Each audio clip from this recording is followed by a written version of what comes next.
እናንተ በቀደዳችሁት በር ነው። ጻድቃን ስለ ባድመ ታወራለህ፣ ለምን ስለ ሰሜን እዝ አታወራም? ሰሜን እዝን የመቱ ሰዎች ስለ ትግራይ ወጣት ጭንቅ አይሰጣቸውም። ዛሬም ተመልሰው የትግራይን ስልጣን ነው እንትን የሚያደርጉ ያሉት። ዛሬም እኮ የምትሰሩትን እናውቃለን። አዲስ አበባ የስዬ ልጅ ሴት ልጅ ከዚች ልጅ በምንድን ነው የምትበልጠው? በምንም። የስዬ ልጅ በመሆኑ አሜሪካን ሀገር ተቀመጠች፣ ጥይት አልነካትም። ስዬ ጦርነት አውጆ እነዚህን የትግራይ ድሃ ልጆች 15 ቦታ ኦፕሬሽን እንዲበጣጠሱ አደረገ። አንድ ጠብ የሚል እውነት አያወሩ። ጌታቸውን በለው ጻድቃንም በለው ኬሪያትን በላት የፈለከውን አምጣልኝ። የትግራይ ህዝብ እያለቀ ጻድቃን ሀብታም ነህ፣ ቢሊዮነር ነህ፣ ባለቤትህ ሳር ቤት ያላችሁም ቤቶች ሁሉንም ነገር እናውቀዋለን። ንብረት አንዱን ሸጣችሁ እንኳን ለትግራይ ህዝብ ላሳለቃችሁት ቅድም ላየናቸው ወጣቶች ማሳከሚያ እንኳን አላላችሁ። ዛሬም እናንተ የደም ነጋዴዎች ናቸው። እነ ምግበ እነ መዲድ ያ ማነው ብርሃን የምትለው ሌሎቹም አክሱም ላይ ተጠርተው ይህንኑ እንዲያስፈጽሙ ተነግሯቸዋል። ወይ ፍንክቻ አባቢለዋ ልጅ ብሏል ደግሞ ታድሰው ነው። የክልል መንግስታት ከጎረቤት ሀገሮች ጋር የምናደርገውን ዲፕሎማሲያዊ ግንኙነት በራሳችን መንገድ እንቀጥላለን። ይሄ ማለት የጀመሩትን ህገወጥ ተግባር ከሻዕቢያ ጀነራሎች ጋር የሚያደርጉትን ግንኙነት አጠናክረን እንቀጥልበታለን። በይፋ የትግራይ ህዝብ ማወቅ ያለበት በውጭም ያለው ዳያስፖራው እዚህም ያለው ሊያውቀው የሚገባ ነገር ስህተት ነው ብለው ቀደው የጣሉትን ነገርና የተስማሙበትን ምርጫው እንደገና ትክክል ነው ብለው ስልጣናቸውን ለመያዝ ሲሉ ህጋዊነት ሽፋን እየሰጡት ነው። ይህን እየተከተለኩም ይደግፍ ይላል። እዛው ውይይት ላይ እንዳትሄዱ እያሉ ይቀሰቅሳሉ። እነ ጻድቃን ያኮ የፖለቲካ ፓርቲ አይደለም። እንደውም ሰዎች አስመርጠው ገለል ብለዋል። ሁለቱም ጀነራሎች ምን እንፍጠር ቶሎ እንድረስለት ትግራይ ሌላ ዙር ጦርነት እንዳይጀመር የሚል ሐሳብ ነው። ይሄ በታሪያ የምትደግፈው ነው እንጂ እንዳትሄድ እያልክ ስትቦድን ትውላለህ። ቡድን ሲፈጥሩ ይላሉ ትግራይ እንወክላለን የሚሉ ግን የማይወክሉ መቶ የማይሞሉ ሰዎች በየቀኑ የሚግቱትን ተመልከት። ይሰለቻል ለመስማት። ጦርነት ተፈናቃይ፣ እርዳታ፣ የፕሪቶሪያው ስምምነት አንድ ወረቀት እኮ ገጹም ያላነበብኩ ናቸው። ጻድቃን አንተ ሄደህ ይሄንን የምትለውን አፋኝ ነው ሐሳብ ይከለክላል ቅብጥር ሲዮ የምትለውን ድርጅት ሄደህ ተቀላቅለህ ለምንድን ነው ሰሜን እዝን የመጣው?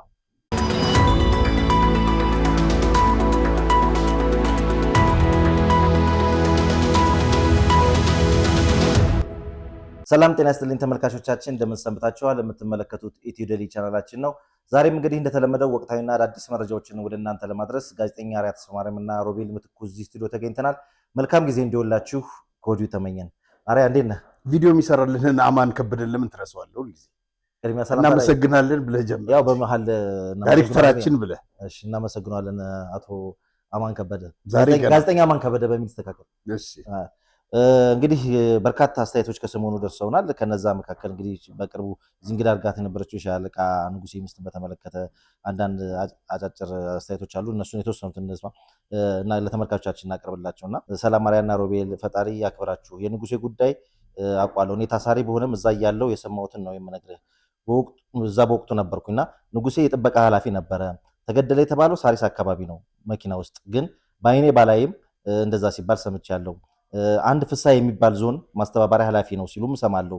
እውነቱን ግን ፈጣሪ ይወቀው፣ የገደሉን ለማለት ነው ይወቀው። በወቅቱ ስዬ ብቻ ሳይሆን ወንድሞቹ ነበሩ፣ አሰፋ አብርሃና ምረታብ አብርሃ፣ እነዚህም ነበሩበት ጉዳዩ። ሌሎች እንደው ነቢተው በላይ አባተ፣ ኪሾ ሀብታሙ፣ ብርሃነ ግደይ፣ ብቻ በርካታ ሰዎች አሉ። የጣይቱ ሆቴል ባለቤት ፍጹም ዛምዛ አስገዶም፣ እነዚህ ከኔ በላይ ስለ ሁኔታው በወቅቱ ያውቃሉና ቢናገሩ የተሻለ ነው የንጉሴን ጉዳይ ይላል። ባለፈው ገልጸነዋል። እኔ ስዬም ሚስት ነግራኛለች፣ ራሱም ያውቃል። መጽሐፉ ላይ ጻፈው አላውቅም። አሰፋ የተባለ ተመልካቻችን ስዬ አብርሃን ወቅቷል። ይህ ሆዳም ክፉ ስዬ አብርሃ ይጠይቃታሉ። ይሄኔ ስዬ ግደል ቢባል ንጉሴን ይገድለው ነበር። ስዬ ጨካኝና የኢትዮጵያ ጠላት ነው ሲል መረር ያለ አስተያየት ደግሞ ሰጥቷል። እውነት ነው የምልህ ከበረሃ ጀምሮ እየገደሉ ስለመጡ ስዬ በነገራችን ላይ 36000 ታጋዮች 84 ዓመተ ምህረት ሲባረሩ መጀመሪያ ፊርማውን ያኖረው ስዬ ነው። በእነዚህም ይጠየቃል። ባለፈው ያው እንደምታውቀው ጦርነት ለኩሶ ጀምሮ እዛም ላይ አስተያየት ይሰጣሉና ጀምሮ ጦሮች ተክተናል፣ ኮሮች ደምስሰን ምን አድርገናል እያለ ቀባጥሮ ፎክሮ በሱዳን አምልጦ ነው ሄደው። ፈሪ ነው እና በዚህ ግደል ቢባል ኖሮ እሱ ግደል ይገለው ነበር ያለ የተባለው እውነት ነው። ሌላው ሰላም አርያና ሮቤል እንደምን አላችሁ? አንድ ጉዳይ ለመናገር እፈልጋለሁ። እኔ የምሰራው የኢትዮጵያ አየር መንገድ ነው እና ከ2 ዓመት በፊት አንድ ሪል ስቴት የምሰራበት ቦታ ይመጣና ከአየር መንገዱ ጋር በመስማማት በተመጣጣኝ ዋጋ ለቤት ሰራተኞቹ ሰርቼ ያስረክባለሁ ማለት እንደምንፈልገው የቤት አይነት እንደ አቅማችን ተመዘገበን። እኔ ለምሳሌ ባለ አንድ መኝታ ቅድሚያ ክፍያ 800,000 ብር ከፍዬ ቤቱን በአመት ከ6 ወር ውስጥ እንደምረከብና ቀሪውን ከባንክ ጋር ተያይዞ እንደምከፍል ተዋውለን ነበረ። ነገር ግን ምን እንዳጋጠማቸው በማይታወቅ መልኩ ድርጅቱ ከ2 ዓመት ቆይታ በኋላ ከአየር መንገዱ ጋር ያለኝን ውል ስላቋረጡ ካንስሌሽን ፎርም እየሞላችሁ ብራችሁን ውሰዱ የሚባል ወሬ ስሰማ ነገሩን ሳጣራ የተመዘገቡ ጠቅላላ ፎርሙን እየሞሉ መሆኑን ለማወቅ ቻልኩ። እኔም ከ8 ወር በፊት ገንዘቤን ተመላሽ እንዲደረግልኝ ፎርሙን ሞልቼ ያስገባው። ነገር ግን ይህን መልእክት ወደ እናንተ እስከላኩበት ጊዜ ድረስ ወይ ገንዘብ ያልተመለሰልኝ ወይ በውላችን መሰረት ቤቱ አልተሰጠኝ፣ ነገ ዛሬ እያሉኝ በመጠባበቅ ላይ ይገኛሉ። ዋናው ጉዳይ ከኢትዮጵያ አየር መንገድ ሰራተኞች በሰበሰቡት ገንዘብ እነሱ ሌላ ፕሮጀክት እየጨረሱበት፣ እኛ ግን በገንዘባችን መጠቀም ሳንችል ባዶ ቀርተናል። እናም ይሄ ጉዳይ እጅግ በጣም ስለሚያበሳጨኝ ለምን አርያ ተስፋ ማርያም ለኢትዮ ዴይሊ ፕሮግራም ላይ አልነግረውም በማለት ይህንን መልእክት ላካፍል ፈለኩ።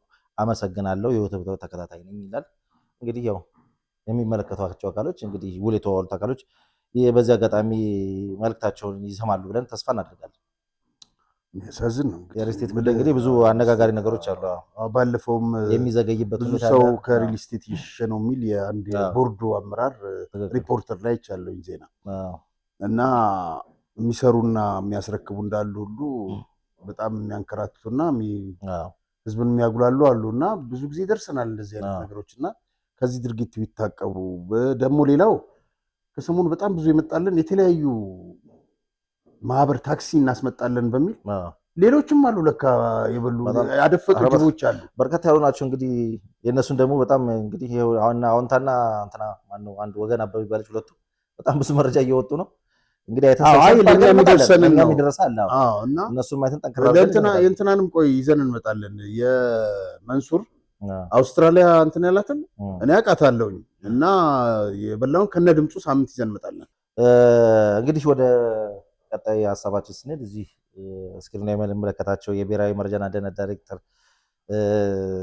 ሬድዋን ሁሴን ስለ ግል ጤናቸው እንግዲህ ከሰሞኑ ይሄ ፎቶ ተለቆ በጣም መነጋገረው ነበር። ከዛ በፊትም ደግሞ አንዳንድ ሚዲያዎች ላይ ውጭ ሀገር ለሕክምና ሄዱ ሲባል ነበርና ልክ ያ እየተወራ ባለበት ሁኔታ ላይ ደግሞ ይቺ ነገር ብቅ ስትል ብዙ አነጋጋሪ ነገሮች እየወጡ ነበርና እሳቸው ደግሞ ይህን አስመልክቶ በፌስቡክ ገጻቸው ላይ ፀጉራቸውን ተላጭተው ግንባራቸው ላይ እዚህ የሚታየውን ጠባሳ ወይም ስንጥቅ በተመለከተ አንድ አጠር ያለ ጽሁፍ በማህበራዊ ትስስር ገጻቸው ላይ ጽፈዋልና እሷ እንመልከታት። የግል ሀዘንና ደስታ፣ ሳቅና ለቅሶ፣ መታመምና መዳን ሁልጊዜ ለገበያ መቅረብ አለበት ብዬ አላምንም። ግን ደግሞ አደባባይ የሚያወርድ ስምሪት ላይ ያለ ሰው ከፊል ህይወቱ ለህዝብ እይታና አስተያየት ክፍት መሆኑ የግድ ነው ይላሉ። ከ2 ሳምንት በፊት በሀገራዊ ጉዳይ የሚመከር ስብሰባ አስተናግደን ለምሳ እንዳረፍን ንፋስ ለመከላከል የተጋረደ የእንጨት አካፋይ ሚዛን ስቶ ሲወድቅ አናቴ ጋር ትንሽ ገባ ብሎ አገኘኝ። ስንጥቁ መሰፋት ስለነበረበት ሐኪሞች በከፊል ላጩት። እኔ ደግሞ ሙሉውን ቢሆን ይሻላል ብዬ እስከሚደርቅ አነሳሁት። እንደ ልጅነቴ ተመልጬ ሳየው አልጠላሁትም። ወዳጆችም እንዲያውም ሸጋ ነው አሉኝ። በተመልካች አስተያየት ተበረታቼ ትንሽ ደግሞ በአዲስ መልክ ልሞክረው ብዬ ዘለኩበት ብለዋል። የሆነው ይህ ነው ያሉት እንግዲህ አምባሳደር። በተጨማሪም የታከምኩት አሜን ሆስፒታል ነው። እንኳን ለሕክምና ለስራም ወደ ውጭ ሀገር አልወጣሁም። ምንም ያልተባለውም ምን አዲስ ነገር አለ በሚል ነው። ለማንኛውም ለተጨነቁት ምስጋናና አክብሮቴ ይድረስልኝ ሲሉ በፌስቡክ ገጻቸው አጽፈዋል። እንግዲህ ምንድነው ለሚሉ ሰዎች ከሳቸው አንደበት የሆነውን ነገር ምናምን መስሎኝ ነበረ። ማህበራዊ ትስስር ገጽ ላይ ነው ያሰፈሩት። እዚህ ላይ አንድ ፎቶ ልጋብዝ። እነዚህ ሁለት የተቀመጡት መላጣው ዶክተር ደጀን ይባላል፣ የእውነት የሚባል ሊቀመንበር ነው። ባለኮፍያው ደግሞ ዮሴፍ በህረ ይባላል፣ ምክትሉ ነው። መቼም ተመልካቾችም እንዲያነቡት በዚህ አጋጣሚ የምጋብዘው አዙሪት መጽሐፍ ነው። ጀነራል ዮሐንስ ደጋግሜ የማከብራቸው ድንቅ የሆነ መጽሐፍ ይጻፉ። በነገራችን ላይ ጥቅምት 24 ሲዘከር ፊልድ ማርሻል ለተሰብሳቢው ምንድን ነው ያሉት? አዙሪትን መጽሐፍ አንብቡት ነው ያሉት። እና ጀነራል ዮሐንስ እድሜና ጤና ይስጥ። ዶክተር ደጀን የሚባል ነው ከመቀሌ ዩኒቨርሲቲ የሚወጡ ዶክተሮች እኔ በሆነ ዩኒቨርሲቲውን አዘጋ ነበር አሉ ባለፈው ቃለ ምልልሳቸው። ምክንያቱም ትግራይ ትስዕር ምናምን ነው የሚሉት። ይሄ የኢትዮጵያ ሕዝብ መዝሙር ሲዘመር ቆመን አንነሳም ብለው ነው አይደለም? ትግራይ ውስጥ ውናት ማለት ውድብ ነፃነት ከየት ነው ትግራይ የምትገነጠለው? አሁን ሸሽተው አዲስ አበባ ነው ያሉት። ይኸውልህ ሸሽተው አዲስ አበባ ነው ያሉት። ሌላው ሰው ቆሟል። እነሱ የኢትዮጵያ ሕዝብ መዝሙር ሲዘመር አንቆምም ብለው ነው። አሁን ከወያኔ ደግሞ ሸርቶ ደግሞ እዚህ ተደብቋል። እንትና ስብሐት ነጋ ጥሩ ተናግሯል። ሁሌ የምደጋግመው እኛንን ጠፍጥፈን የሰራናቸው ያላቸው እነዚህን ነው። አንደኛው ውናት በጣም ነው የሚቃቸው። እነዚህ በራሳቸው ማሰብ ማይችሉ ኢትዮጵያ ጠል የሆኑ ውድብ ነፃነት ምናምን እዚህ ደግሞ ይመጣሉ አዲስ አበባ። ወዲ ሻምበል ጥሩ አድርጎ ገልጧቸዋል። እና እኔ የምልህ ኧረ ሌላ ደግሞ ምንድን የሚል ነው ደግሞ ትግራይ የመጣው ትናንት የላኩልህ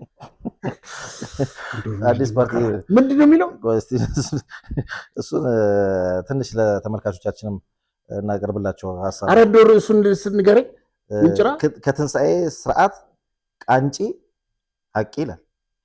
ቃንጫ ሀቂ ፓርቲ መግለጫ። ቃንጫ ግን ምን መሰለ ከትንሣኤ ስርዓት። እሺ ቃንጫ ማለት ያው ቃጫ ማለት ነው እኔ እንደሚገባኝ። እና እንደዚህ አይነት ፓርቲ መጣልን ትግራይ። የሚገርም ነው። ምንድን ነው የሚሉት እነሱ ደግሞ? እስቲ እንደው አጠር አድርገን ንገረን አንድ ሁለት ሶስት። እኔ እኮ ማንበብ ሰለቸኝና ስለ ውጅራት ህዝብ ነው የሚያነሱት። እንግዲህ አዲ ውጅራት ህዝብ እየደረሰ ያለው ከልክ ያለፈ ኢሰብአዊ ግፍ በተመለከተ የሚመለከታቸው አካላት ዓለም አቀፍ ሂውማን ራይትሶች፣ የኢትዮጵያ ሰብዓዊ መብት ኮሚሽንና እንባ ጠባቂ ኮሚሽን እንዲሁም ሁሉም መንግስታዊና መንግስት ያልሆኑ የሚመለከታቸው አካላት እንዲያውቁ ዘንድ ከትንሣኤ ስርዓት ጫንቂ ሀቂ የተሰጠ መግለጫ ይላል። አይ ይበቃል። አይ ለህዝቡ እንትን ማድረጋቸው ጥሩ ነው። ጥሩ ነው መቆርቆራቸው። ግን እንደው ስማቸው እኮ ነው የሚያስቅ። ውናት ይላል፣ ሳልሳይ ወያኔ። ሁለቱ መሮት የትግራይ ህዝብ እንደገና ሶስተኛ ወያኔ ብለህ ትመጣለህ። እና በጣም የሚያሳዝን ነው። ብቻ መልካም ከነዚህ ምንም አጥብ። ሌላው እንግዲህ ከሰሞኑ ከተወሰደ እርምጃ አንዱ በኦሮሚያ የክልል ጥብቅና አገልግሎት ከሚሰጡ ከ1900 በላይ ጠበቆች መካከል የስነ ምግባር ጉድለት የተገኘባቸው 443 ጠበቆች ላይ እርምጃ ተወስዷል። በኦሮሚያ ጠቅላይ አቃቤ ሕግ ቢሮ የለውጥና የሪፎርም ዳይሬክተር አቶ መገርሳ አዱኛ ከጥብቅና ስነ ምግባር ውጭ በሆኑ ተግባራት ላይ ተሰማርተው በተገኙ አካላት ላይ አስተዳደራዊ የጽሑፍ ማስጠንቀቂያ እስከ ሕግ ቅጣት የሚደርስ እርምጃ እንደተወሰደ አረጋግጠዋል። በዚህ መሰረት በክልሉ ከሚገኙ ከ1913 ጠበቆች መካከል እስካሁን በ443 ላይ የተለያዩ እርምጃዎች ተወስደዋል። ጠቅላይ አቃቤ ሕግ ቢሮ የህግ የበላይነት እንዲሰፍን በጠበቆች ላይ ብቻ ሳይሆን መመሪያን መሰረት አድርገው በማይሰሩ ተቋማት ላይም የክትትል ስራ እንደሚሰራ አረጋግጠዋል። እንግዲህ ጥሩ እርምጃ ይመስላል። ሮቤላው በጣም ጥሩ ነገር ነው ይሄ። ከሰሞኑ ከአሜሪካ ጭምር አላቃትም ያው በዚህ ከዚህ ከጠበቆች ጋር በተገናኘ እሷን ጨምሮ ከተለያዩ አካላት እየተደወሉልኝ በአካልም መጥተው ያገኟቸው ሰዎች የሚያወሩልኝ ስለ ጠበቆችና ስለ ዳኝነት ነው። ከፍተኛ በደል የተፈጸመባቸው። እኛ ፋሚሊዎች ነን፣ ለረጅም ጊዜ ነው ውጪ የኖርነው እና ለጠበቆች ውክልና ሰጥተን የማይወለዱ ሰዎች ቤት ውስጥ የራሳቸውን ቤት ለመውረስ ማለት ነው እኛ ወከልናቸው ከፍተኛ ገንዘብ ያወጣናቸው ጠበቆች ለነሱ ቆመው አስፈረዱብን ነው የሚሉት እና ሰበር ደረጃ ደርሰናል። እንደዚህ በጣም ስነ ስርዓት ያላቸው ጎበዝ ታዋቂ ጠበቆች አሉ። ለምሳሌ ከአንጋፋዎቹ እና አበበ ወርቄን የመሳሰሉ አሉ እና ብዙ ናቸው አሉ እና አሁንም ወጣቶች አሉ በጣም ጎበዝ ሙያቸውን አክባሪ፣ ግን ከዛ ውጭ ያፈነገጡ ዳኞችን እየጠመዘዙ በከፍተኛ ደረጃ ባለክስ ሲሆን በዝቅተኛ ደረጃ ባለክስ ዳኞችን እየጠመዘዙ ፍትህ እያዛቡ ገንዘብ ከአንደኛው ከቆሙለት አካል ገንዘብ ወስደው ከሌላኛውም ይወስዳሉ። ይሄ እርምጃ በኦሮሚያ ላይ ብቻ ሳይሆን በኢትዮጵያም ደረጃ ተፈጻሚ ነው። እንደዚህ አይነት ስነ ምግባራቸውን የጣሱ ሰዎች ላይ እርምጃ ቢወሰድ አንዱ ምን አለ መሰለ የሆቴል ባለቤት ነው። ፕራይም ሪል ስቴት በቦሌ ሚሊኒየም ጀርባ ገንብተን ሸጠን ያጠናቀቅነውን ሳይታችንን እማኝነት በማቅረብ አሁን ደግሞ በቦሌ ጃፓንና ወሎ ሰፈር ግንባታና ሽያጭ ጀምረናል። በማስታወቂያ ዋጋ ባለ 1 መኝታ 77 ካሬ በ6 ሚሊዮን 173 ሺህ ብር፣ ባለ 2 መኝታ 98 ካሬ በ7 ሚሊዮን 874 ሺህ ብር፣ ባለ 3 መኝታ 123 ካሬ በ9 ሚሊዮን 907 ሺህ ብር አጠቃላይ ዋጋ ወይንም በ20% ቅድመ ክፍያ ብቻ እየሸጥን ነው። እንዲሁም ለኢንቨስትመንትና ለንግድ አመቺ በሆነችው በመሃል ፒያሳ በአንድ ዓመት የምናስረከባችሁን ሱቆቻችንን ከግራውንድ ፍሎር ጀምሮ ማግኘት ይችላሉ። ከ3 ሚሊዮን ብር አጠቃላይ ዋጋ ከ900 ሺህ ብር ቅድመ ክፍያ ጀምሮ የሱቅ ባለቤት መሆን ይችላሉ። ለበለጠ መረጃና ለሳይት ጉብኝት ከታች ባለው ስልክ ይደውሉ። ፕራይም ሪል ስቴት። አንድ የግልግል ነው ምናምን ደግሞ የሚባል ነገር አለ መሰለኝ። ብቻ አንድ ቦታ ሄዶ ዳኛው እሱ ለከሰሰው ሰው ምን አይነት ጠበቃ ማቆም እንዳለበት ጉዳዩን እንዴት እንደሚያደርግለት ይነግረዋል። ያንንም ሲያደርግ ነው እንግዲህ ከዛ ከችሎት እንዲነሳ ያስደረገው። በጣም ብዙ ሮሮዎች ይሰማሉ እና ጠበቆች የሚጠመዝዟቸው ዳኞች ራሳቸው አንዳንዶች እነሱንም ላይ እርምጃ መወሰድ አለበት። ህግ ትኩረት ሊሰጠው ይገባል። ችሎቶች ላይ ሚዛን ይቺ የፍርድ ሚዛን መዛባት ብዙ ነገሮች ሊያመጡ ይችላል። መልካም ወደ ዋናው ርዕሰ ጉዳያችን ስንገባ እንግዲህ ሚያዝያ 7 እና 8 የህወሓት ማዕከላዊ ኮሚቴ ሲያካሄድ የነበረው ስብሰባ ሲያጠናቅቅ የአቋም መግለጫ አውጥቷል እና የአቋም መግለጫው ምን ይመስላል? አንድም ከዚህ ጎን ተያይዞ ደግሞ ይህ እንግዲህ ጠንከር ያለው የአቋም መግለጫ ደግሞ ትግራይንስ ራሱ ወዴት ይወስዳታል የሚለው ነገር ራሱን የቻለ አነጋጋሪ ጉዳይ ነውና በዚህ ላይ ምንድን ነው ያንተ ሀሳብ? ወደ ዝርዝሩ እንደው ጉዳይ ከመግባታችን በፊት የቀነጨብናትን ትላንት ባወጡት መግለጫ ላይ የቀነጨብነውን እንስማ። ተግባሩ ድማ አንተ ጊዜው መምጣዳር ትግራይ ለተስመምዕ በመድሐሰብ ካተሳ የፌደራል መንግስት የጊዜያዊ መስተዳድሩን የስልጣን ጊዜ ገደብና የእንትኑን በመጣስ አፍልጠን ውድና ህወሓት ወጣይ ከድርጅታችን ህወሓት አለ። ህወሓት እኮ የሚባል የለም። ከድርጅታችን ህወሓት እውቅና ውጪ የጊዜያዊ መስተዳድሩ ፕሬዝዳንት ከፕሪቶሪያው ስምምነት በፊት በወጣው ህግ በመጣስ ያንን በመጣስ የፕሬዝዳንቱን ስልጣን እንዳራዘመው በይፋ አስታውቋል። በዚህ መሰረት የህወሓት ማዕከላዊ ኮሚቴ በሚያዝያ 7 እና 8 ባደረገው መደበኛ ጉባኤ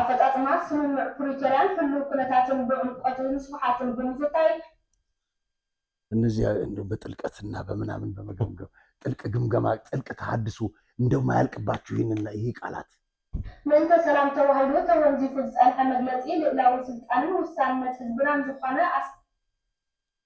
እሺ ታክለተ ነጥሾመንተ ሚሊዮን ህዝብም ዝመረጠው ቤት ምክር መንግስት 2.8 ሚሊዮን የመረጠውን የምክር ቤት እዚህ ላይ ነው እንግዲህ የትግራይ ምክር ቤት 2.8 ሚሊዮን ህዝብ የትግራይ ህዝብ የመረጠው ወደ ስራው እንዲመለስ ተወስኗል። እንግዲህ በይፋ ታደሰ ወረደ ላይ መፈንቅለ መንግስት ተካሄደ በይፋ ታውጇል። እሱ ብቻ አይደለም ወደ 2012 ወደ ነበረው መንግስት እንመለስ ማለት በግልጽ የደቡብ አፍሪካውን ስምምነት እየጣሱ ነው። ምክንያቱም ያ ምርጫ የጨረባ ምርጫ ነው ተሳስተናል ብለው ወረቀቱን ቀደው ጥለው ነው የፈረሙት። ምርጫው ትክክል አልነበረም ብለው ጊዜያዊ መስተዳድር ሁሉ እንዲቋቋም የተደረገው ዋና እውነት ይሄ ነው። ከጀርባ የሚገፋቸው ኃይል አለ። የሚገፋቸው ሻዕቢያ ነው፣ የሚመራቸው ሻዕቢያ ነው። ሻዕቢያ ያዋጣቸዋል፣ እናየዋለን። ከዛስ እነ ምግበ እነ መዲድ ያ ማነው ብርሃን የምትለው ሌሎቹም አክሱም ላይ ተጠርተው ይህንኑ እንዲያስፈጽሙ ተነግሯቸዋል። ወይ ፍንክቻ አባቢለዋ ልጅ ብሏል ደግሞ ታደሰ ወረደ። ታደሰ ወረደ እዚህ ከመጣ በኋላ ያው በይፋ ካስታወቀ በኋላ አሁንም ደግሞ እያለ ያለው እንደ ጌታቸው ረዳ ጥዬ ምሸሽ እንዳይመስላችሁ፣ እዚሁ ነው የምፋለማችሁ እያለ ነው። እዚሁ ነው የምጋፈጣችሁ እያለ ነው። ፌዴራል መንግስትም ይረዳኛል ብዬ አምናለሁ እያለ ነው። ስለዚህ እነዚህ ሰዎች በይፋ ያንን ጊዜ እንዲመለስና ጦርነት እንዲታወጅ እያደረጉ ነው። መንግስት ያስቀመጠውን አካል በግልጽ ይነሳልን ብለዋል። 2012 ነው አይደል? ይሄንን ነገር 2013 ነው ይሄን ምርጫ ያካሄዱት። መስከረም ጥቅምት ሰሜን ዕዝ ተመታ። ዛሬ የሚመታላቸው ኃይል የለም። ግን በይፋ የትግራይ ህዝብ ማወቅ ያለበት በውጭም ያለው ዳያስፖራው እዚህም ያለው ሊያውቀው የሚገባ ነገር ስህተት ነው ብለው ቀደው የጣሉትን ነገርና የተስማሙበትን ምርጫው እንደገና ትክክል ነው ብለው ስልጣናቸውን ለመያዝ ሲሉ ህጋዊነት ሽፋን እየሰጡት ነው። ይህንን እየተከተለ እኮ የሚደግፍ ይኖራል። እነዚህ አንደኛ ህወሓት የሚባል የለም። ገባ? በምርጫ ቦርድ የተሰረዘ ፓርቲ አንድ ክልል እመራለሁ ብሎ መነሳትም የለበትም። ይህንንም ሊያደርግ አይችልም። አንድ ከፍተኛ የመንግስት ባለስልጣን በትግርኛ የተጻፈ ግን ወደ አማርኛ የመለስኩት አንድ በዚህ ጉዳይ ዙሪያ ያደረሱኝ መልእክት አለ። በፌዴራል መንግስት አዲስ የተሾመ ፕሬዚዳንት ሆነ የተደረገ ጊዜያዊ መንግስት ለውጥ የለም። የነበረው መንግስት በህወሓት የተመረጠና ሙሉ በሙሉ እነሱ የሚቆጣጠሩት መሆኑ እየታወቀ የመንግስታቸው እድሜ ምርጫ ማካሄድ እንዲችል ለአንድ ዓመት እንዲራዘም ነው የተደረገው። ይህን በመግፋት የትግራይ ህዝብ ትግልና መስዋዕትነት ውጤት የሆነውን የፕሪቶሪያውን ስምምነት ወደ ጎን በመግፋት የሚደረግ እብደት ጦርነት ከማወጅ ሌላ ምንም ሊባል አይችልም። የትግራይ ወጣት ሆይ እየሰማ ነው። የትግራይ ወጣት ይህ በሻዕቢያና በግለሰቦች ፍላጎት የታቀደ የተወጠነ የጥፋት አዋጅ ያንተ ስላልሆነ ወይም ስለማይወክልህ እነሱ ራሳቸው ይሞቱ። የትግራይ ህዝብ ይህን ተገንዘበ ብቻቸው የወሰኑትን ራሳቸው ብቻቸውን እሳቱን እንዲሞቁና እንዲማገዱ ማድረግ አስፈላጊ ነው። ለዚህ ግለሰቦች የስልጣኑና የወንበር ጥም ፍላጎት ተብሎ የሚከተል ከንቱ ሞት የሚሞት አንድም የትግራይ ወጣት እንዳይኖር በሁሉም በኩል ኃላፊነት ሊወጣ ይገባል ነው የሚሉት። እና እንግዲህ ይህንን ይመስላል ሮቤል። ከዚህ በኋላ ወዴት ያመራል ካልከኝ ጉዳዩ ወደ ደም አፋሳሽ ጦርነት ነው። ምክንያቱም እነዚህ ሰዎች ከዚህ በፊትም ስልጣን አላግባብ ያዙ፣ ሰሜን ዕዝ ተመታ፣ ከዛ በኋላ ወደ ጦርነት ነው የገቡት። እነዚህ የሚፎክሩት ኃይሎች በጣም የሚያሳዝን እዚህ ላይ ምን አለ መሰለህ፣ የኢትዮጵያ መንግስት እዚሁ መግለጫ ላይ ማለት ነው እንትኖችን ባጀት እንትን በማስቀር ትላንትና ሁሉ ባጀት እየሄደላቸው እኮ ነው ሁሉ ነገር፣ ግን ህዝቡን በተሳሳተ ፕሮፓጋንዳ ነው ማሳሳት የሚሞክረው። ይህ ምን ያክሉ ይቀበላቸዋል ነው ያዋል። ካድሮች ናቸው የሚቀበሏቸው፣ ሌሎች አይደለም። እዚሁ ላይ ምንድነው በድሮን ተደበደብን፣ በጸለምትና በአካባቢያችን ላይ ምንድነው በድሮን ደብድበውን ውጊያ ከፍተው ምናምን ይላሉ። ታደሰ ወረደ ምንድነው ያሉት ታስታውስ እንደሆነ በጸለምት የኛን የመከራከሪያ የመወያ እንትን ለማጎልበት ስንል ነው ጦርነት የከፈትነዋል። ከ12 መኪኖች አንድ እንደተመለሱ ተናግረናል። እዚች መግለጫዋ ላይ ተያይዛ መጨረሻ ላይ ምን ትላለች መሰለህ? ከጎረቤት ከክልል መንግስታት ከጎረቤት ሀገሮች ጋር የምናደርገውን ዲፕሎማሲያዊ ማለት ግንኙነት በራሳችን መንገድ እንቀጥላለን። ይሄ ማለት የጀመሩትን ህገወጥ ተግባር ከሻዕቢያ ጀነራሎች ጋር ከሻዕቢያ ጋር የሚያደርጉትን ግንኙነት አጠናክረን እንቀጥልበታለን። እንግዲህ ጠቅላይ ሚኒስትሩ ከ2 ዓመት በፊት ይመስለኛል ምን ብለው ነበር? ይሄው የሚመቸን ጌታቸው ነው አሉ። ጌታቸው ፕሬዝዳንት ሆነ። ጌታቸው በፍጹም አንፈልግም ብሎ አባረሩና የሚመቸን ታደሰ ነው አሉ። ታደሰ ተመረጠ። አሁን ደግሞ ታደሰ ሲባረር እንጠብቃለን። እኛ ሰው አልመረጥንም፣ መራጭ እነሱ ናቸው። መርጠው የማይስማማቸው ታስታውሳላችሁ። በሐዋሳው ጉባኤ በመጀመሪያው ለውጥ ላይ ችግር ነበር። በሐዋሳው ጉባኤ 100% የቲፒኤልኤፍ ማዕከላዊ ኮሚቴ ድምፅ ሰጥቶ ከመረጠኝ በኋላ በ2 ወር 3 ወር ደግሞ አልተስማማውም። እራሱ መርጦኝ ማለት ነው። አሁን ያለውም እንደዛ ነው። እኛ በጀት እስካሁን እንለቃለን፣ ማክሲመም ሰፖርት እናደርጋለን። የተበላሸ በአቅም ጠግነናል። የኛ ፍላጎት ትግራይ ክልል ተጨማሪ ውጊያ አያስፈልግም። ዓላማ የለውም። ትግራይ የሚደረግ ውጊያ ዓላማ የለውም።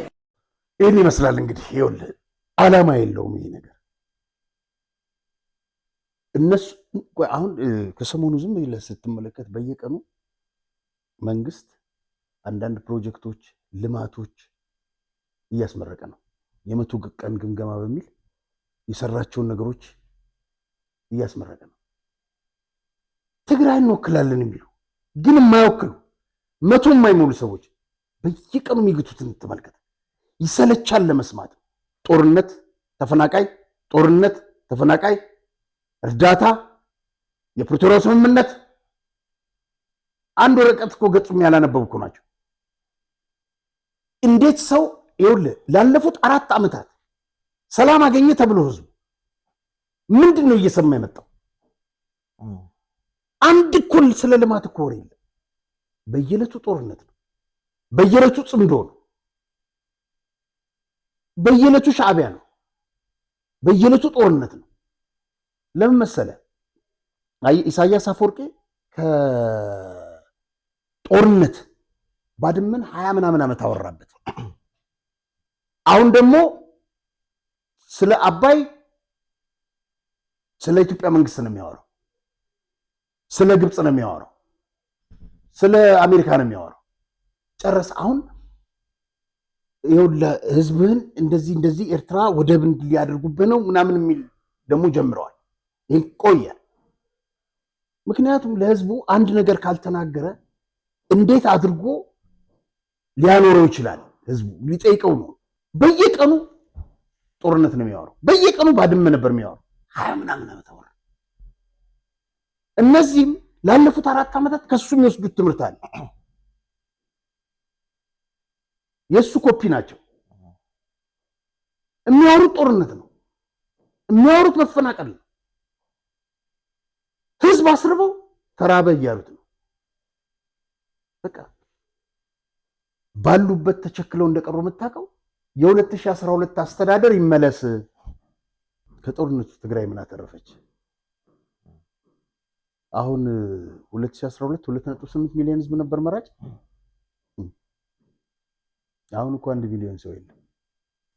ቤተሰብ ብለን አናግማ ትግራይ ተመጣጣለ ሰው ደረጃ እዚ ከቢድ መጓዓዝ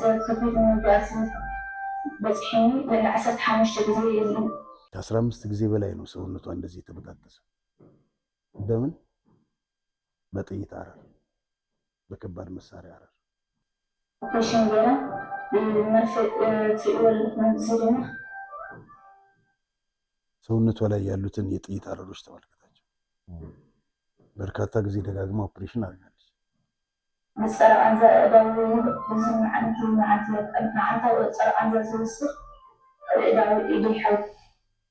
በየቀኑ ቃንዛ ማለት ስቃይ ማለት ነው። በየቀኑ ባለው ስቃይ ውስጥ እጆቼ እንደዚህ አብጧል።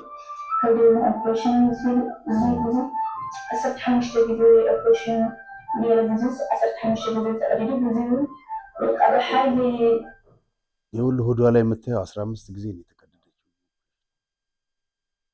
እቺ ልጅ ትምህርት ቤት መሄድ አልነበረባት?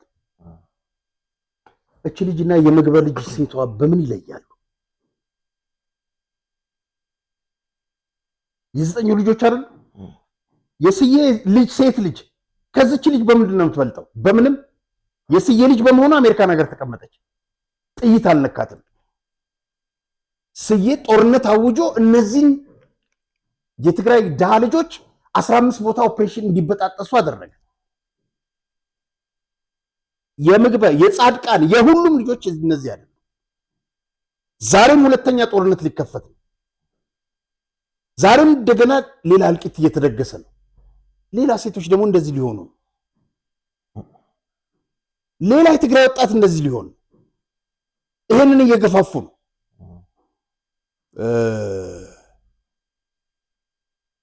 በቀደም አንድ ውይይት ነበረ፣ እንደውም እናቀርበዋለን ብለን ረሳ ነው።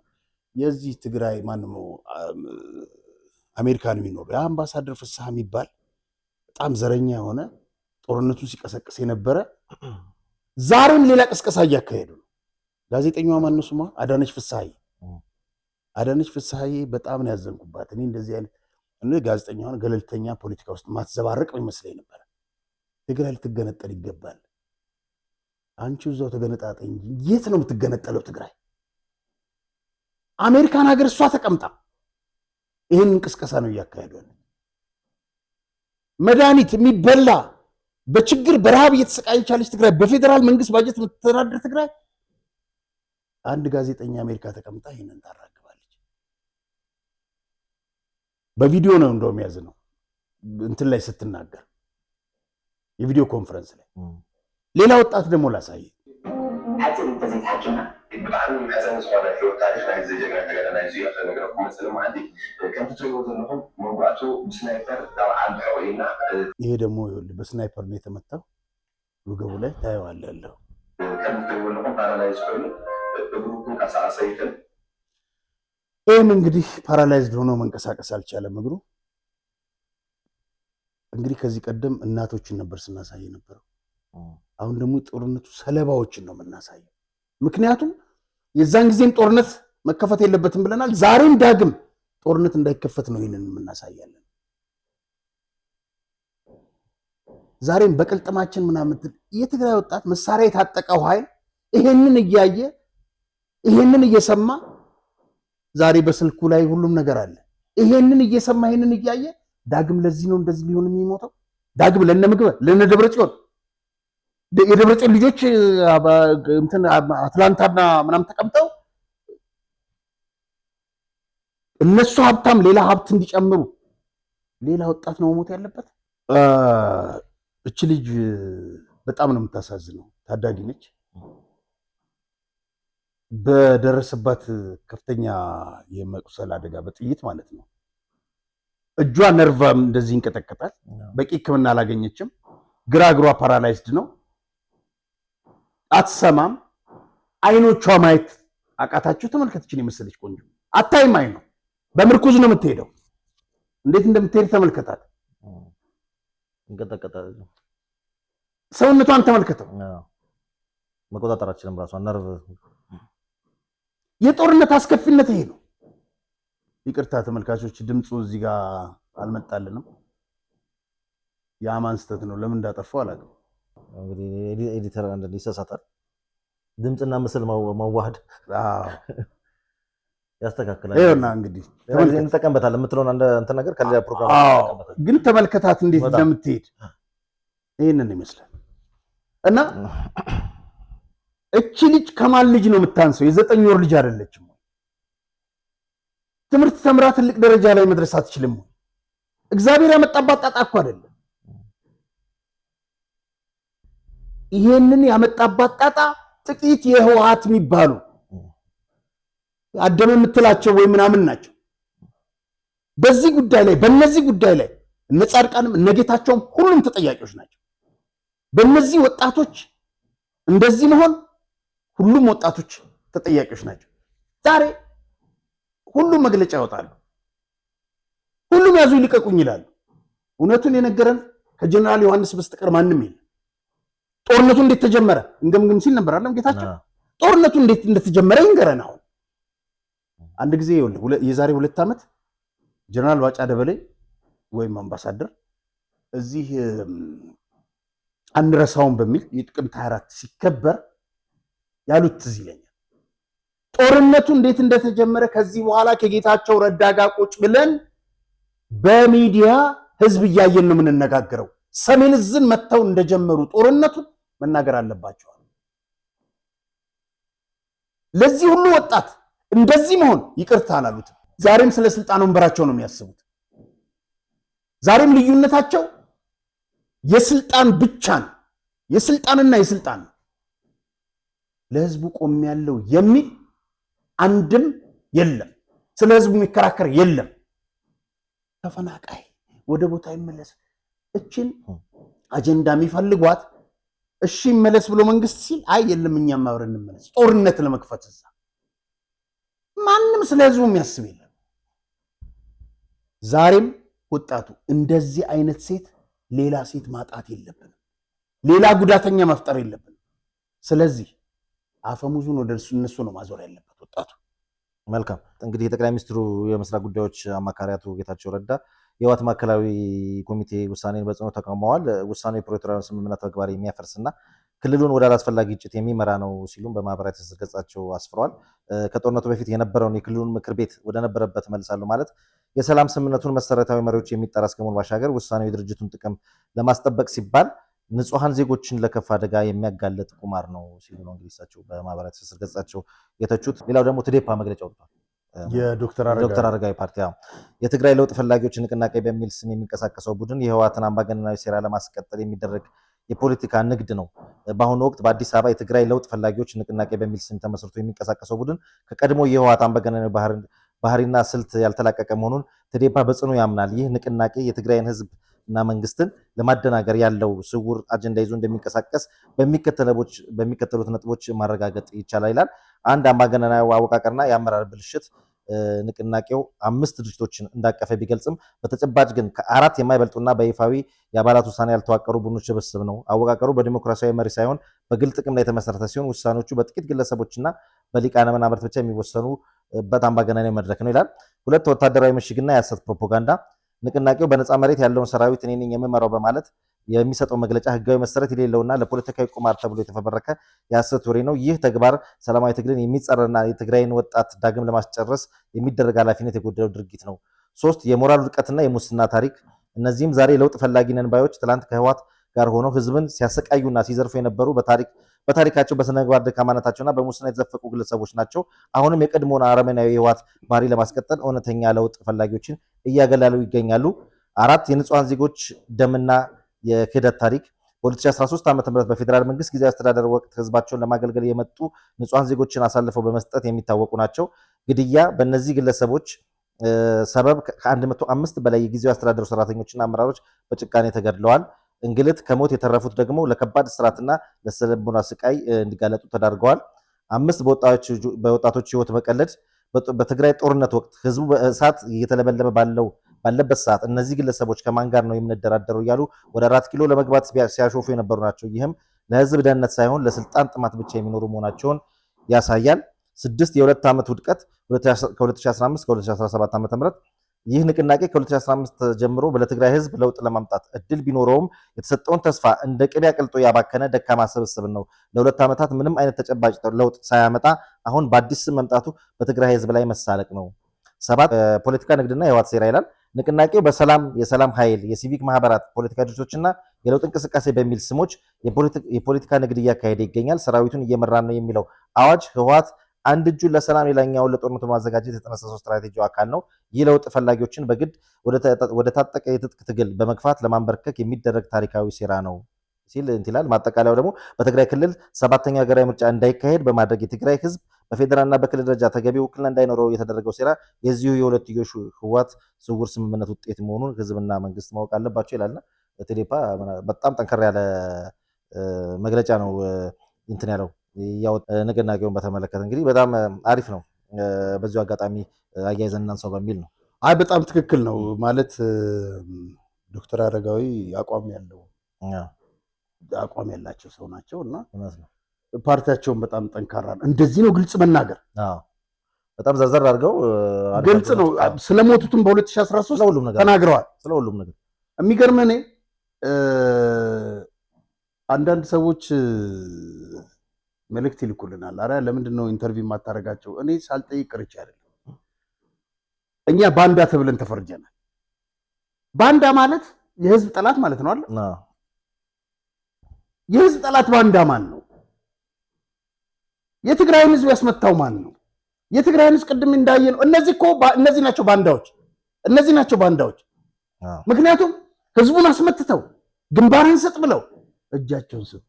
ዛሬ እነ ዶክተር ይሄ ማን ነው የምትለው ሰለሞን ይሄ አብርሃም ነው ማን ነው የምትለው ደግሞ አብርሃም ተከስተ እነዚህ ባንዳዎች ትላንት እጃቸው እንዳልሰጡ ዛሬ ደግሞ እንደገና የ2012 አወቃቀር ይመለስ ብለው እያጫፈሩ ይገኛሉ።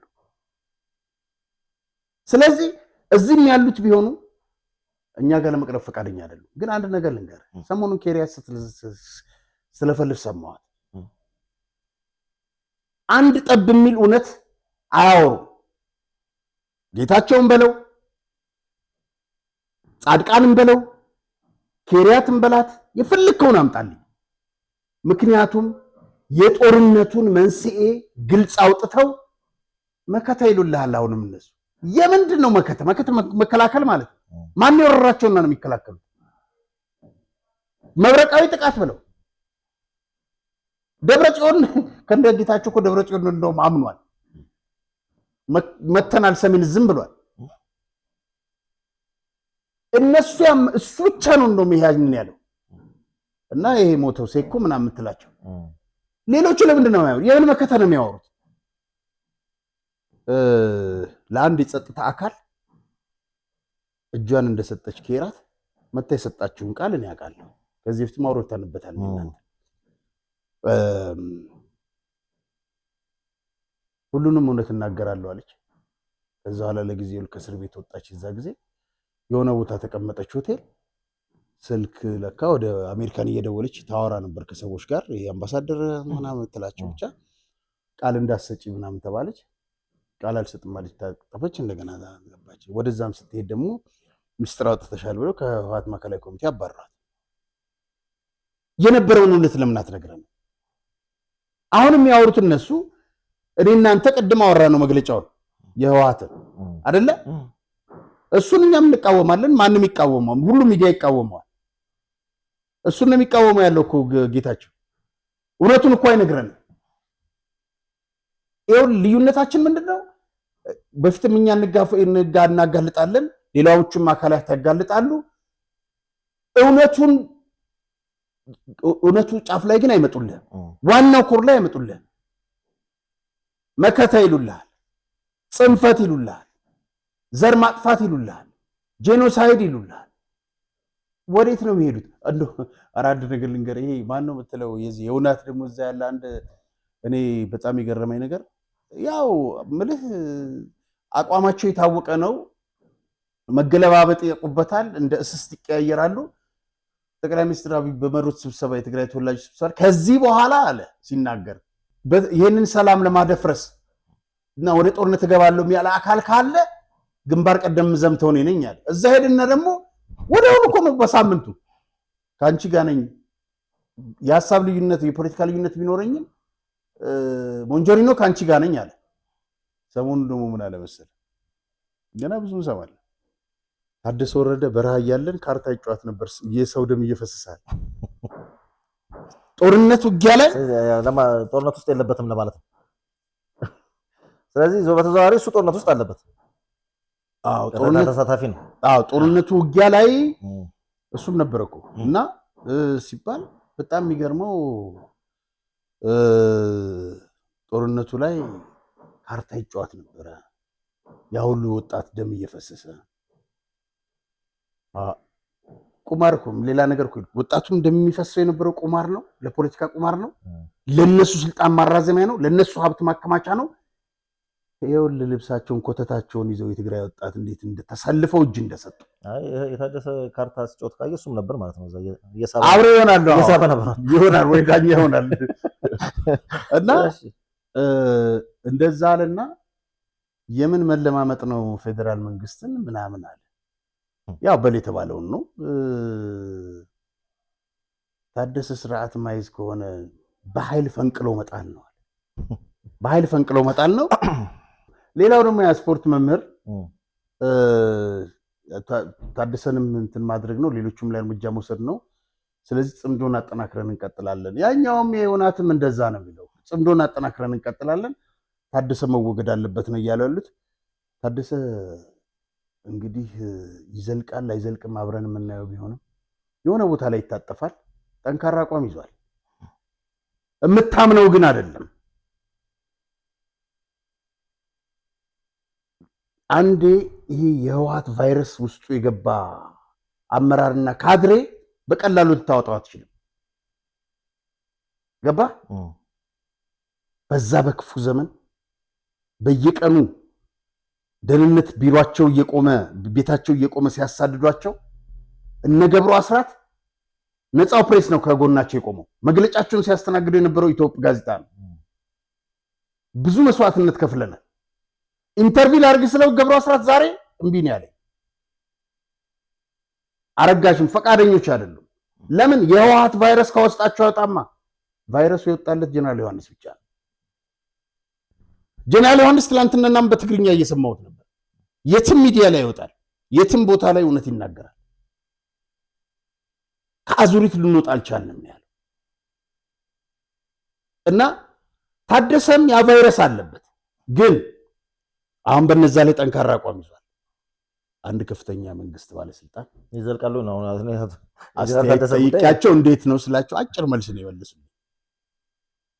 ታደሰ ጠንካራ አቋም ይዟል፣ በቀጣይ የምናየው ይሆናል። እሱ ነው የሚያግባባው፣ እሱ ነው የሚመለው፣ እሱ ነው። ለምን ከዚህ በፊት ካየናቸው ሁኔታ እዛም እዚህም ስለነበሩ ጀነራል ታደሰ እንግዲህ አሁን ባቋማቸው የጽኑና ያስገርሙናል። እንግዲህ እስቲ ምን ነው የሚጠበቀው የሚፈልገው እሱ ስለሆነ እንግዲህ እኛ ይበል ያሰኝ ነው በአቋማቸው ይቀጥሉ ነው የምንለው። እውነት ነው። የቀድሞው እንግዲህ ኤታማዦር ሹም ጀነራል ጻድቃን ገብረትንሳኤ ስለ አሰብም ጉዳይም ሆነ ስለ ቀድሞው የኢትዮ ኤርትራ ጦርነት ጉዳይ በተመለከተ ከቲቪ ጋር አንድ በተሰራ ዶክመንተሪ ላይ ያነሷቸው ነጥቦች ነበሩና እሱን እስቲ የተወሰኑትን ነጥቦች እናንሳ። በተለይ የአሰብን ጉዳይ እንተውና ስለ ኤርትራ ጦርነት ያለውን ጉዳይ እናንሳና በዛ ላይ ያለውን አንተ ሀሳብ ትጀምራለና በ1990 ዓ.ም ከኤርትራ ጋር በተደረገው ለአስጨራሽ ውጊያ ኃይል ሚዛኑ ሽፍት አድርጎ የኛ የበላይነት እየጨመረ መጣ ይላሉ። ከዛ በኋላ ፕላኑ ሪቫይዝ ማድረግ ጀመርን። መጀመሪያ የነበረው በቀጥታ አሰብን እናስመልስ የሚል ነበር። እርሱን ገፍተን ግዛታችንን የምንይዝበት እርሱን ያልነው አቅማችን እየበረታ መሆኑን ስናረጋግጥ ኢንተርናሽናል እምነት ቢኖረንም እነሱ ጦርነት በማድረግ አፈርሰውታል። ስለዚህ ከዚህ ቀደም የሰራነውን ስህተት እናርም፣ አሰብን እንቀማቸው የሚል ሀሳብ ማንሳት ጀመርኩ። ግን በፖለቲካ ውሳኔ ምክንያት የፈለግነው ማድረግ አልቻልንም ይላሉ። ውስጣችን በነበረው የፖለቲካ ንትርክ ምክንያት ያ ጥሩ አጋጣሚ አምልጦናል። በውጊያው ከአሰብ 18 ኪሎ ሜትር ርቀት ላይ የሚገኘው አይመከር የተባለው ቦታ ሰራዊታችን ደርሶ ነበር።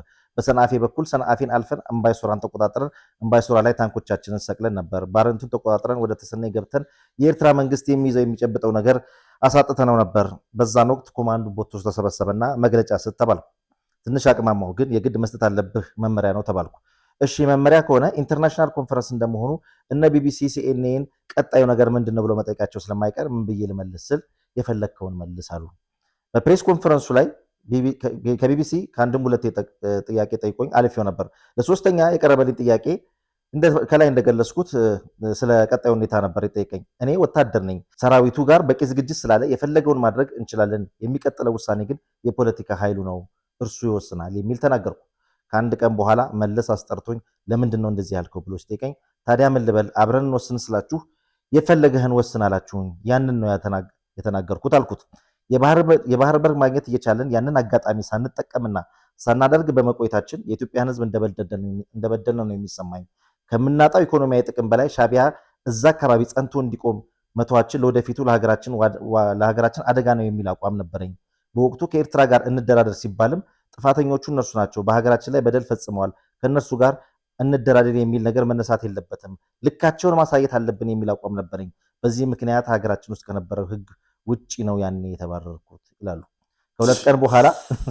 ከሁለት ቀን በኋላ መለስ ኮንፈረንስ ጠርቶ ጦርነቱ ቆሟል የሚል መግለጫ ሰጠ። ይሄ ከሆነ በኋላ በድርጅቱ ውስጥ አጠቃላይ መንፈሱ ተቀይሯል። ይህ የሆነበት ምክንያት ደግሞ ከህወሓት ተነጥሎ የወጣው ኃይል ትልቅ ችግር ይፈጥርብኛል የሚል ፍርሃት በመፍጠሩ ነው። ከህወሓት ብቻ ሳይሆን ከኦህዴድ እነ ዶክተር ነጋሶ እነ ኩማ ከደቡብ ህዝቦችና በአቶ ኪሹና እነርሱ የያዙት ኃይል ጠንካራ የሆነ የመለስን አቋም የሚቃወም አቋም ነበራቸው ይላሉ። እንግዲህ በርካታ ጉዳይ ነው፣ ይሄ ዋና ነጥብ ነውና እዚህ ላይ ይሄን ካልኩልህ አንተን ብትጨምር ይሻላል። እኔ በእውነት ለረጅም ጊዜ ለዚህ ሰውዬ የነበረኝ አመለካከት ወደኋላ መለስ ብዬ ሳስበው አፈርኩኝ። ለካ እንደዚህ አይነት ዘላባጅ ነው በእውነት ለመሰለ። ገብሩ አስራት ስለ ጦርነቱ ያስቀመጠው መጽሐፉ ላይ ያለ ጀነራል ዮሐንስ እኔ እንደውም ይህንን ነገር እችን ቪዲዮ ስሰማ ተቀንጭባ ደንግጬ እንደገና ድጋሚ ነው ያነበብኩት። በነገራችን ላይ ጀነራል ዮሐንስ ቃል ገብተውልኛል፣ አመጣቸዋለሁ። ምክንያቱም እውነቱ መውጣት ስላለበት። በዚህ ልክ ጻድቃን ይዋሻል እንዴ? በመጀመሪያ ደረጃ አሰብን እንያዝ ያለው ማን ነው የሚለውን በግልጽ ልንገርህ። እዚህ ጋር ጠቅሳቸዋል። ዶክተር ነጋሶ ጊዳዳ ከኦዲት በ1994 ዓመተ ምህረት ይድረስ ለክቡር ዶክተር ነጋሶ ጊዳዳ የሚል ጽሑፍ ጻፍኩ አስኳል ጋዜጣ ላይ መለሱልኝ። ከገላውዲዮስ ነጋ ብዬ ነበር የጻፍኩት። ጥያቄው ምን ነው በረመሰለ አሰብን እንያዝ ያለው ማን ነው? ህወሓቶች ይሉ የነበሩት ስዬን ነበር። የጻድቃን ስም አይነሳም ነበር ከክፍፍሉ በኋላ። ነፍሳቸው ነው ዶክተር ነጋሶ በጣም ትልቅ ሰው ናቸው። ማን እንደሆነ ታውቃለህ? ኮማንድ ፖስት ውስጥ እነ ተወልደ መለስ እነ ገብሩ እንትና ማን ዶክተር ነጋሶ እንደዚህ ነበሩ፣ ከሁሉም የተውጣጡ። ይሄን ነገር ደጋግሞ ያነሳ ነበር። አሰብን መያዝ አለብን ያለው ተፈራው አልዋል ማን ይናምና ትክክለኛ ታሪክ ነው። ጻድቃን ይሄንን አላልክም። ውሸት ለማንም አይጠቅም። ኮማንድ ፖስቱ ላይ የነበሩት ሰዎችን አነጋግሬያለሁ። ያረጋገጡልኝ ነገር ይሄ ነው። ተፈራ ዋልዋ ደጋግሞ አሰብን መያዝ አለብን እያለ ይከራከር ነበር። ይሄንን የሚቃወሙ የነበሩት ህወሓቶች ናቸው። እንዲህ ማለት ጻድቃን ለነገሩ ለነ ዓለም ሰገድ የፖለቲካ አባላት ናቸው። የቀሩት የማዕከላዊ ኮሚቴ አባላት እንደፈለጋቸው መናገር፣ እንደፈለጋቸው ማሰብ፣ እንደፈለጋቸው መከራከር የማይፈቅድ ቴሌፍ ለሌላ ዲሞክራሲ ይሰጣል። በጣም ጥሩ። ይኸውልህ ጻድቃን ቲፒኤልኤፍ እንደዛ መሆኑን በግልጽ ነገርከን። ከመለስ በቀር የነበረችውን ቲፒኤልኤፍ ለጦርነት ልትቀላቀል ወደ ትግራይ ለምን ሄድክ? የሚገርምህ ሁለት ጥበቃዎች ከመከላከያ ተመድቦለት ነበር። ሃርመኒ ሆቴል የሚል 11 ሰዓት ላይ ሄደ። ጥበቃዎቹን ስብሰባ ስላለኝ እዚህ ሶፋ ላይ ተቀመጡ አላቸው። ሪሴፕሽን ተቀምጠዋል። እሱ በጓሮ በር ወጥቶ ወደ መቀሌ አውሮፕላን በሯል። ከምሽቱ 1 ሰዓት ተኩል ሆነ። ግራ ገባቸው። ለሚመለከተው አካል ደወሉ ጥበቃዎቹ። እስካሁን ስንጠብቀው ነበር፣ የለም። ውስጥም ገብተን ስብሰባ ላይ የለም። ከዛስ የጻድቃን ስልክ በጂፒኤስ ሲታይ መቀሌ ገብቷል። እሱ በገባ በሶስተኛው ቀን ጦርነት ተጀመረ። ያንን አሁን የምታወግዘውን አየው፣ ሁለት ምላስ እንዳላቸው ተመልከት። በማስረጃ ነው የምናጋልጠው። ጻድቃን አንተ ሄደህ ይሄንን የምትለውን አፋኝ ነው ሐሳብ ይከለክላል ቅብጥር ሲዮ የምትለውን ድርጅት ሄደህ ተቀላቅለህ ለምንድን ነው ሰሜን ዕዝን የመጣው? ይሄንን የሚጠይቅ የለም። እኔ ጋዜጠኛው በሆነ ነበር የምጠይቀው። አይ በአሰብ ጉዳይ ኢትዮጵያን ሕዝብ በድነዋል ካሉ እንደ ይቅርታ ነው አይደለ? እግረ መንገድ ይችኛው ይቅርታ ቢጠይቁ ጥሩ ነው። በዛኛው ከባድ ጉዳይ ነው ይሄ። በዛኛው ከተጸጸቱ በዚህ መጸጸት ነበረባቸው። ወደሱ እመጣልሃለሁ። ከባድ ጉዳይ ነው ይሄ። ራሱ ይመራው የነበረው ኢታማጆር ሹም ሆኖ ይመራው የነበረውን ሰራዊት ነው ያረደው። ያ ሰራዊት እኮ የዶክተር አብይ ሰራዊት አይደለም። 23 ዓመት ሙሉ ሲጠብቀው የነበረው ነው የትግራይ ሕዝብ። ከዛ በኋላ ሻዕቢያ እንደፈለገ ይገባ ይወጣ የነበረው ያን ሁሉ ድርጊት የፈጸመው እናንተ በቀደዳችሁት በር ነው። ጻድቃን ስለ ባድመ ታወራለህ፣ ለምን ስለ ሰሜን ዕዝ አታወራም? ለምን? አንድ ነገር ልንገርህ፣ ስለ ባድመም በሙሉ ዋሽቷል ስል የጅናል መጽሐፍን ብቻ አይቻልም፣ የገብሩንም ሌሎች የተጻፉ መጽሐፍቶችን ጀነራል ዮሐንስ ሚያዝያ 93 ዓመተ ምህረት ሻዕቢያ ወደ ድንበር እንቅስቃሴ ሲያደርግ ያለውን እንቅስቃሴ ሄደህ ተቆጣጠር በሚል የተወሰኑ ክፍለ ጦር ሄዶ እንትን እንዲል ተደረገ። ወደ ባድመና አካባቢ ሰራዊት ይዘው ገባ። ጀነራል ዮሐንስ የጻፉትን ነው የምነግርህ። ከዛስ ማን ሰራዊት ይዘግብ አለ። በኋላ ለምን ወጣ እንዳትሉኝ እርምጃ ይወስዳል ሻዕቢያ። ውጣ ነው የምልህ። ይህን የሚለው ጻድቃን ነው። ወጣ ጀነራል ዮሐንስ። ከዛስ ሻዕቢያ ገባ። እንደገና ጦር አጠናክራችሁ ሂዱ ተባለ። ከጾረና ውጊያ በኋላ ጻድቃን በፈጸመው ስህተት ከኮማንድ ፖስቱም ከንቱንም ተገልሎ ነው የነበረው። እነሞላ ነበሩ የሚመሩት። ይሄ ነው ሐቁ። ጦርነት ውስጥ አልነበርክም። ብዙ ጊዜ ስህተት ሰርቶ እንዲነሳ ተደርጓል። በአየር ላይ ተንሳፏል። ገብቷል እንዲገለል ተደርጓል። የጦርነቱ መሐንዲስ አልነበረም። አሰብን እንያዝ ባድመን መራው ሊል አይችልም። እውነቱን ማውራት አለበት። ይሄ በሰነድ የተደገፈ ነው። አመራሮች በወቅቱ የነገሩኝ በማስረጃም የተቀመጠ በሰነድ በመጽሐፍ የተዘጋጀ ነው። ባለፈው ጊዜ ምን አለ መሰለኝ አሁን የሻዕቢያ ጦርነት ቢነሳ በአንድ ቀን በተወሰነ ቀን ነው ውጊያው የሚያልቀው ምናምን አለ።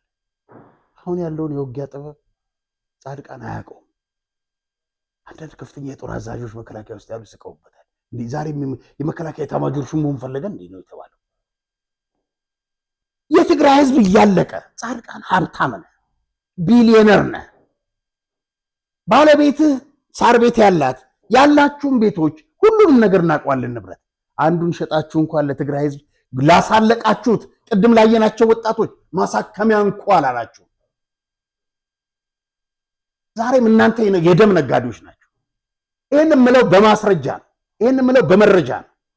ሰሜን ዕዝን የመቱ ሰዎች ስለ ትግራይ ወጣት ጭንቅ አይሰጣቸውም። ዛሬም ተመልሰው የትግራይን ስልጣን ነው እንትን የሚያደርጉ ያሉት።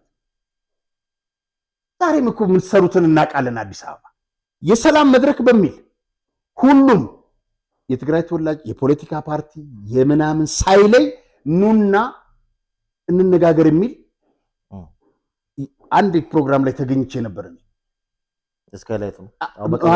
እሱ አይደለም የመኮንኖች ክበብ እና ይሄንን there is no tomorrow ነው የሚለው ነገ አይደለም ዛሬ።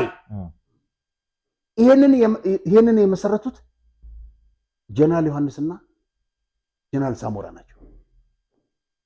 እዛው ውይይት ላይ እንዳትሄዱ እያሉ ይቀሰቅሳሉ እነ ጻድቃን። ያኮ የፖለቲካ ፓርቲ አይደለም። እንደውም ሰዎች አስመርጠው ገለል ብለዋል ሁለቱም ጀነራሎች። ምን እንፍጠር ቶሎ እንድረስለት ለትግራይ ሌላ ዙር ጦርነት እንዳይጀመር የሚል ሐሳብ ነው። ይሄ በታሪያ የምትደግፈው ነው እንጂ እንዳትሄድ እያልክ ስትቦድን ትውላለህ። ቡድን ሲፈጥሩ ይውላሉ ጌታቸውና ጻድቃን። ይሄ እውነት ነው። የሚሰበስቧቸው የሚያወሯቸው ልጆች ለኔ መጥተው መረጃ አይደለም። ይሄን አይነት የቲፒኤልኤፍ አካሄድ እየሄዱ ከውስጣቸው ቫይረስ ወጥቷል ለማለት አይቻልም። ጻድቃን እንደዚህ አይነት ውሸት ሲዋሽ ሰምቼው አላውቅም። በጣም ያፈርኩት በሚያቀርባቸው ሐሳቦች አከብረው ነበር። ከዚህ በፊት የውሸት ሐሳብ እንደሆነ የተረዳሁት ሽምጥጥ አርጎ ይካደ ነው። ዛሬም እኮ በፊት አሳይሃለሁ ማለት በሚቀጥለው ፕሮግራም ጀነራል ዮሐንስን ይዤ ስቀርብ ባድመን ውጊያ የመሩት ሰዎች ዛሬ ከፍተኛ የጦር አዛዦች አሉ። እነማን ብትለኝ በፎቶ እዛ ጋር አሉ። ከጀነራል ዮሐንስ ጋር አብሮ የተነሱት ፎቶ መጽሐፉ ላይ አለ። ልታነቡ ይሻላል። በቀደም ዕለት እንደውም አዲስ መጽሐፍ ፈርመው ሰጥተውኛል። ራሱ ነው ማለት ነው። ግን እኔ በፊት ገዝቼ ነው ያነበብኩት። እነማን እንዳሉ ፎቶ ላይ ልንገር። በኮሎኔል እና በብርጋዴር ጀነራል ደረጃ በወቅቱ ማዕረጋቸው ዛሬ በስልጣን ላይ ያሉ አንዱ ፊልድ ማርሻል ይሆናቸው። አዎ እሳቸውን አውቃለሁ። እሳቸው አዎ የዛ ጊዜ ብርጋዴር ኦር ኮሎኔል እንደዚህ ነገር ነው ነበር። ባጫም አለ። አዎ ጀነራል መሐመድም አሉ። እሳቸውም አሉ። እነዚህ እንደ ጀነራል ዮሐንስ እነዚህ ናቸው ጦርነቱን የሚመሩት። ጻድቃን ቦታው ላይ አልነበርክም። ሌሎች እነ በረ ሻዕቢያ ሚስቱ ገደለችው ተብሎ የተባለው ሌሎችም ነበሩ። በቀደም ዕለት ደግሞ አንዱ ሌላ ነገር ይዞልህ ወጣ። እዛው እርስ በርሳቸው ምግበ የሆነ ካድሬ ነው ትልቅ ታዋቂ ነገር ባለስልጣን መሰለኝ። ምግበ እዚህ ቦታ ላይ እንደዚህ ውጊያ ስታበላሽ፣ እዚህ ቦታ ላይ እንደዚህ ስታስጨርስ፣ እንደዚህ ስታደርግ ነበር አሉ። ዛሬ ነው የሚናገሩለት። ጌታቸውን ተናግረው የዛ ጊዜ ከኋላ ሆኖ ይመታ ነው እንትን ያደርግ ነበር ስንትና ኪሎ ሜትር ላይ። እኛ ደግሞ ተናግረን ነበር 9000 ከኋላ ሆኖ ነው የረሸናቸው የሚሸሸው የነበረው ከአምስት ዓመት በፊት ነው ወራማ። አዎ ስለዚህ እውነት ብትነግሩን ሰሜን ዕዝ እንዴት እንደተመታ ዓለም ገብረዋድ እኮ ነው የጻፈው 86 ገጽ አለኝ ነው ወረቀቱ። ስለዚህ ይህንን ነገር ንገረን እንጂ ጻድቃን ባልዋልክበት ሜዳ ስላልዋልክበት ነገር አታወራል። መልካም እንግዲህ ፕሮግራማችንን ብዙ መረጃዎች አወራን።